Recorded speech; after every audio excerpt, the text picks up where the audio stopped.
And what is up everyone? So a few of you have reached out on Instagram to request topic of today's video, and hey presto, I'm about to delve right into it. As results day is under 2 weeks away. Woo! Can you feel the tension? I mean, just saying that amplifies the heartbeat. I don't usually do nerves, but even I'm getting a little bit jittery about this year since this has been one of the craziest years ever. Let's just hope that it doesn't get any crazier than what it already is, because I don't personally think I can handle it. So first things first, for those of you that have decided you're going down the route of clearing, or those of you that are considering it, don't feel that this is a bad option or that it's an inferior one in any way. Contrary to all the stigma, you just need to block out all the naysayers, and at the end of the day, once you get into uni, who actually cares how you got in? Clearing has actually allowed a lot of students from making some really bad decisions. Trust me when I say that, as I've personally been a witness to this. And this year, I personally believe that clearing will not only be busier than ever before, which is why you should consider following the tips that I'm about to suggest. Also, there will be a wider selection of courses available for you.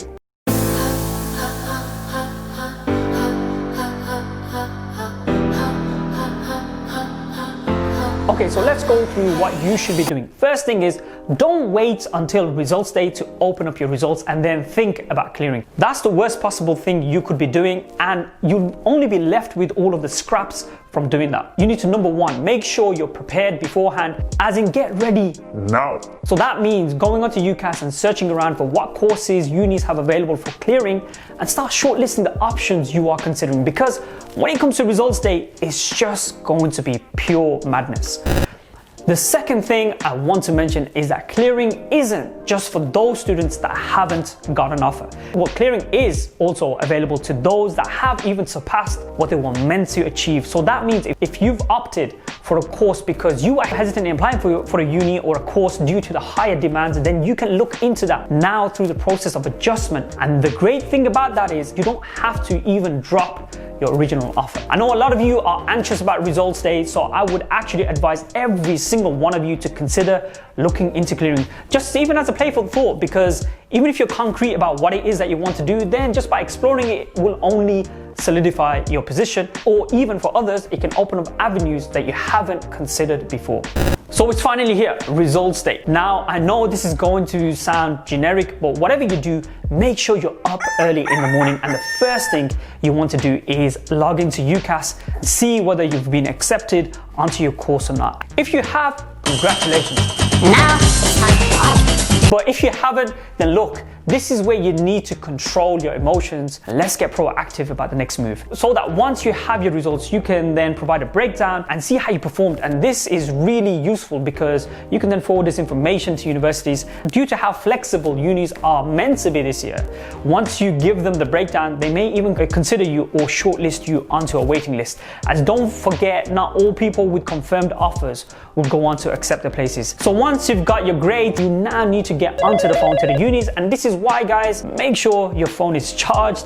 As silly as that sounds, I've had a student here last year that was on a call to a uni and they were offering her the place, and mid-conversation, before finalizing anything, the conversation got cut out due to her battery dying.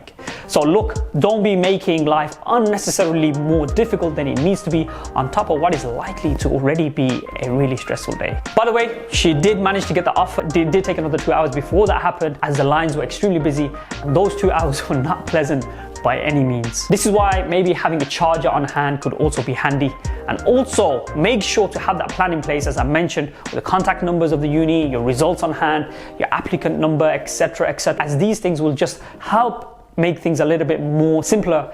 And like I say, it is already likely to be a hyper stress that day.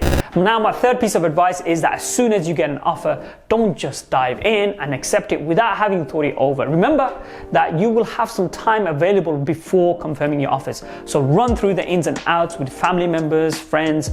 Also, there's clearing open days available. So do take these things on board and explore your options. Also, bear in mind that no two courses are ever as identical to one another across institutions. So do look into the modules, the campus, the city, etc. Remember that university is a huge investment and one that will consume 3 or 4 years of your life. So whatever you do, don't feel rushed or pressurized into making any erratic decisions just because you feel the need to secure a place for university as all of your mates are jetting off to uni.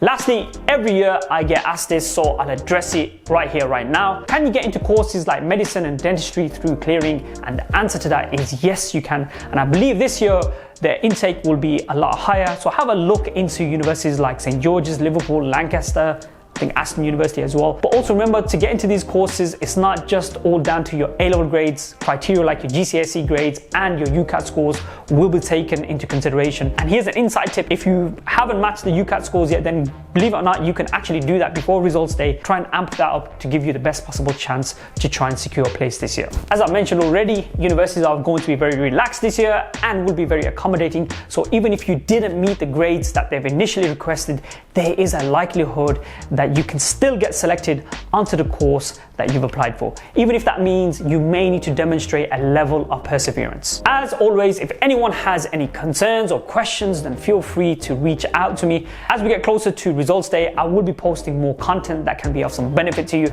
so do consider subscribing. So on that note, my name is Amin and I will catch up with you another time.